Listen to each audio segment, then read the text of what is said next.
away. Don't look. Look at me. Just look at me.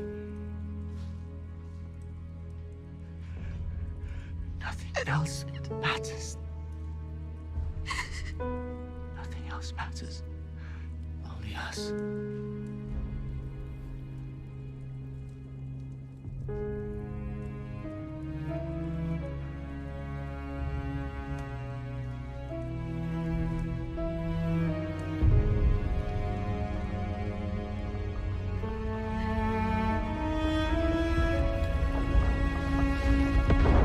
Yo, what is up guys? Welcome back to a brand new video. Today I'm going to be talking about the real reason why Jaime left to go to King's Landing, and I have a lot of facts to prove that he's still a good guy and he is going over there to potentially kill Cersei.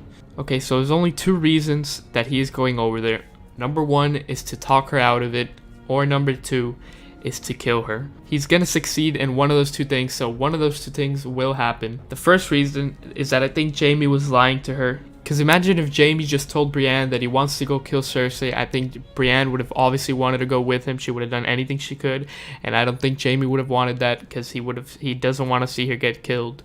And obviously, if he brings Brienne with him, it will be way different than if it's just Jaime by himself. And another reason is that Cersei is prophesied to die, to be killed by one of her two other brothers. It doesn't say which one. And as you can see in this final episode, it will be Jaime to end up killing her. And even more facts is that Bronn comes in to talk with Tyrion and Jaime, basically saying that Cersei has paid him to kill either one of the brothers. Now, do you really think that after hearing all of this, he's gonna just abandon Brienne, abandon the North, and go be with Cersei again? Do you really think that's what he's gonna end up doing? And quickly, I just want to add that before that Jaime and Brienne scene, the previous scene was Sansa saying, "I always wanted to be there when they execute your sister. Seems like I won't get the chance." If you combine all of these reasons and Bronn's information when he was talking to Tyrion and Jaime, it's pretty freaking obvious that Jaime is going over there to kill Cersei. And I know what you guys are gonna say, the writers have been a little bit wonky, but I don't think they're this wonky. They would have not just built up Jaime to be a good guy to just turn in one episode after all that's been hinted at that he's gonna end up killing her.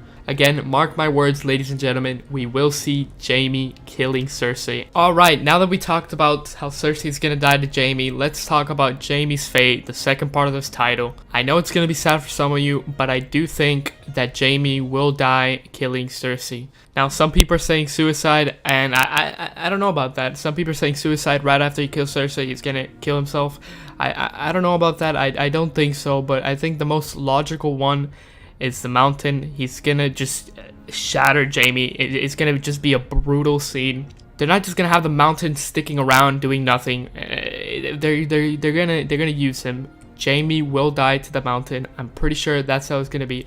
100% I think that Jaime will die after he kills Cersei. He won't just kill Cersei and just live. I don't think that's how it ends. That final goodbye with Brienne, it was a little bit of foreshadowing. I think it was a little bit too sentimental. She said she doesn't have to go, she doesn't have to die, he doesn't have to die with her, he doesn't have to be like her. But I think a part of him is like her, and he's cruel, and he will end up dying. And in the books, it is prophesied that they came to the world together, Jaime and Cersei, and they will die together. And also the actor who praised Jaime, Nicolaj, he said that they were both happy with the ending, that him and Brienne, whose name is Gwen, said that they were the first people they texted when they read their final scenes.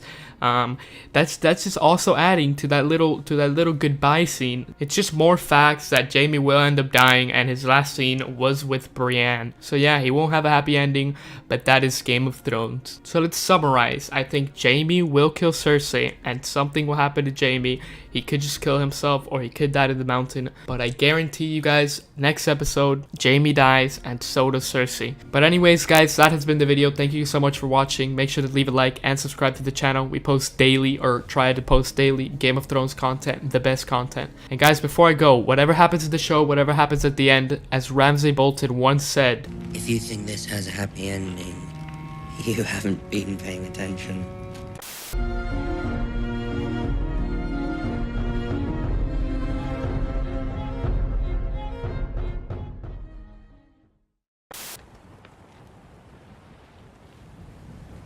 Lord Varys, I, Daenerys of House Targaryen, first of my name, breaker of chains and mother of dragons, sentence you to die.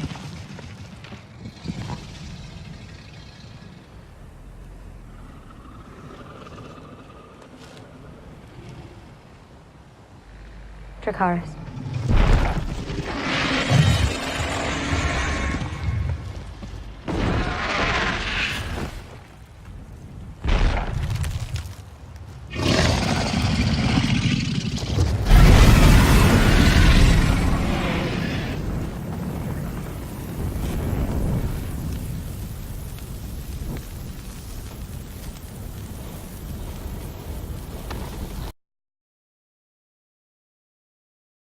Hey, what's up, ladies and gentlemen? Welcome back to a brand new video.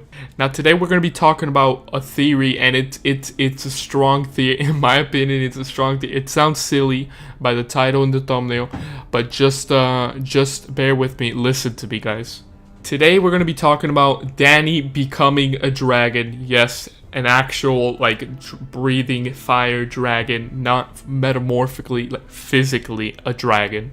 Now, I saw this theory on Reddit and I loved it, and I'm gonna talk about it in this video, and I'm gonna show you a couple reasons why I think this is a good possible thing that's gonna happen for the next episode or the one after that. Now, the first reason is in the Game of Thrones intro. It's been updated like every episode to fit the story and etc. And in this recent one, there is a giant dragon with 3 other dragons. Now, a lot of people believe that that real big dragon is Dany, but obviously as a dragon, that's why it was updated to be this huge dragon. And I think that is the same dragon that Euron is seeing in this episode 5 trailer. Now, it could mean anything, but I'm pretty sure we're going to see a giant, massive dragon. Could probably be Dany. Second reason is a pretty strong one, and that's why I think Dany is able to be like a little bit fire resistant. She's not fully, because she's on her human form. This is just my little thought on it. My little extra side theory is that if she's on her human form, she's still obviously a little bit fireproof, but she's not fully fireproof it as herself. But you never know, that could explain why she's a mother of dragons, why she as a human is a little bit fireproof. And that also means that she is indeed the mother of dragons. She is the big dragon that we see in the episode intro. But listen, guys, it gets better from here, and there's a lot more solid proof and evidence. Also, I just want to point out that in the books, the Targaryens always have wanted to be dragons. Like, they wanted to be turned into dragons. Like, I don't know, but I'm pretty sure they wouldn't just write that into the books for whatever reason. Maybe just out of, like, they're insane. The Targaryens are insane, but it could mean something a little more. And for the big reason why I think Dany could be, like, an actual dragon is that they foreshadowed this in Season 1. And I'm reading this off a source that I found on the internet, so let's read this. The first clue provided by him are the words of Miri from Season 1. The sources who promise to make Khal Drogo better again in exchange of his horse's life. But Daenerys' unborn child also dies in blood magic. When asked what happened to the child, Mary says, monstrous. Miri interjected, twisted.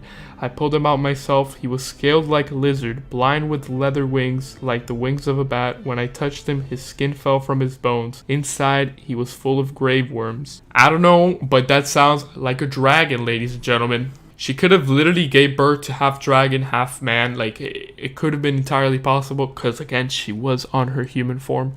Now, I know this theory is a lot to digest, but it's Game of Thrones. Literally anything could happen. And there's only 2 episodes left, so they're preparing for a huge, huge shock moment and twist. Now, I do think this is what Euron sees. I think either he sees more dragons from Drogon, like Drogon's babies, like I said in one of my previous videos, or he sees a giant, massive dragon like it is on the episode intro. And this massive dragon could be the biggest one that is ever going to be in Game of Thrones history, bigger than Balerion. So in the next coming episode, if the fight seems lost and hopeless, which I think it does for her, she's going to see she's outnumbered, she has no strategy, and she is going to need a bigger dragons or more dragons. And the bigger dragon is her. And guys, I know it seems like a really wacky theory, but it's Game of Thrones. Anything could happen at the end. But yeah, let me know what you guys think. Is Dany going to be turning into a dragon? This is not a joke video. This is a real video.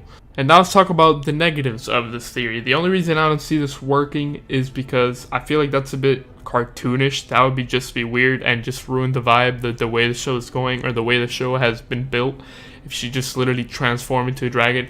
but there's freaking ice zombies and there's freaking magic and people are being brought back to the dead, so it could happen. I don't know. Listen guys, before I go, for sure Euron is seeing a big dragon or more dragons, mark my words. Thank you guys for watching. It has been your boy Seagons. Make sure to leave a like, subscribe if you haven't, and I'll see you guys in the next video. Goodbye.